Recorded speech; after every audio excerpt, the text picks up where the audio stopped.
Good morning. I'm Maria José Baptista and I work for the UNEP New York office.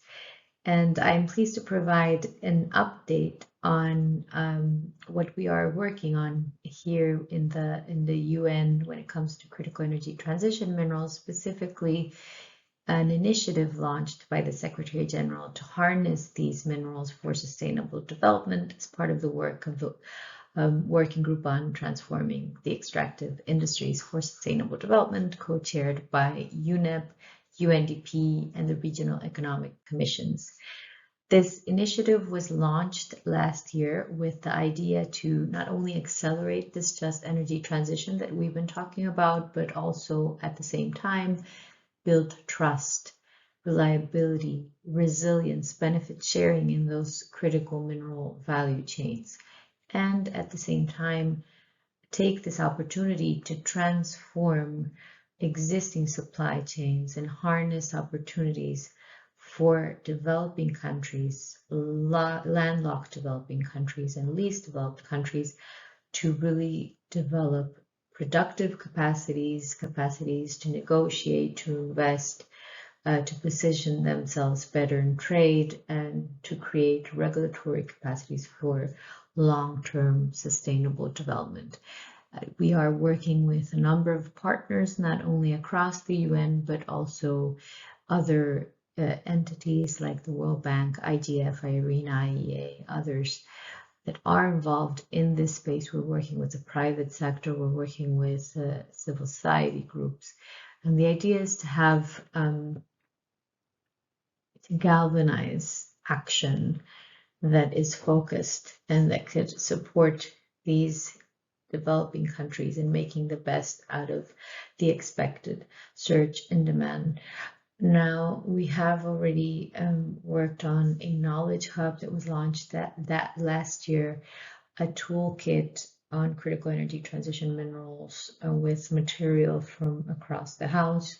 But now we're working concretely on developing a UN framework on just transitions for critical energy transition minerals, a framework that would not only be a guide document, it would actually be customized and implemented in a set of pilot countries in phase 2, where some of the recommendations would try to be tested using the partners that exist already on the ground, trying to build ultimately long-term institutional capacities. The idea is to really galvanize collective action, to try to break silos, integrate the knowledge and the lessons learned that we have across the house, do it in a way that will have impact. So it's not only a document, a static document, but a document that can be applied.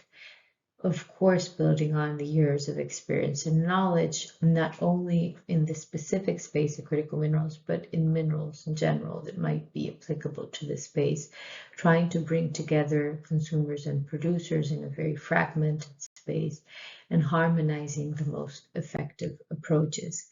This UN framework will have principles, policies, partnerships.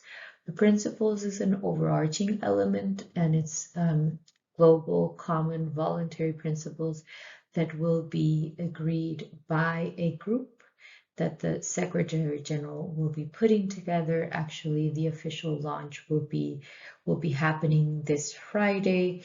It will consist of a group of countries from the most relevant regions all over the world, but also non-state actors from the private sector, from civil society, from international organizations who are working in this space and are relevant actors, all on the same table to try to agree on these principles based on what has already been agreed within different fora.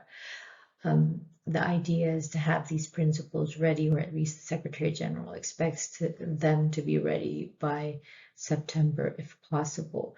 That will be one component, and it's the overarching aspirational component of the framework. But the framework will also try to propose concrete policy recommendations or suggestions to actually apply these principles in practice based on the experience and knowledge across the house from different teams We are starting to put this knowledge together, discussing it from the different points of view of the UN agencies, so that we can also raise some important questions to different stakeholders and collect as much feedback as possible. We also want to include in the framework, we want to identify the just minerals partnerships that already exist, the communities of practice, the networks, and this includes not only UN agencies or country teams, but also the international regional organizations, civil society, private sector, financial sector, different actors that are already working on the ground on the solutions or in similar solutions that policy suggestions that we are including in the framework, so that we can leverage those existing partnerships for change on the ground. The process to develop specifically the recommendations on policies will have 4 main steps. We are mapping the solutions with different UN teams. We will then raise some key questions that emerge from those papers that identify the issues and recommendations.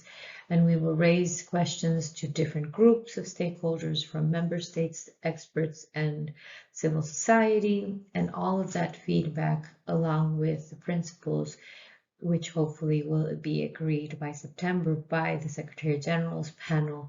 We will put it in one document that will also then be shared with the different entities for their feedback. At the end, the Secretary General hopefully will endorse this framework, and we can use it to guide UN support on phase 2. So we've done a lot. As I was mentioning, the UN Toolkit and the Knowledge Hub are already out. We did a number, I think about 15 different events organized last year to raise awareness about the issues, but also about the initiative, to collect initial thoughts around some of the ideas. And now we are focused on 2 specific projects. We have the policy process. We have teams of more than 50 people across the UN, World Bank, IGF working on these, and we're finalizing them. We're going to have a summary document that we will use in a series of policy dialogues with key questions for different stakeholders. And the principles, of course, the process will be officially launched this Friday. The panel will be supported by Secretariat, hosted by UNCTAD, UNEP, and the Climate Action Team of the Secretary General, but also technical support will be provided by the Technical Advisory Group composed by relevant UN entities, including the Regional Economic Commission. So hopefully all of this will come nicely together by the end of this year. Thank you very much for your attention.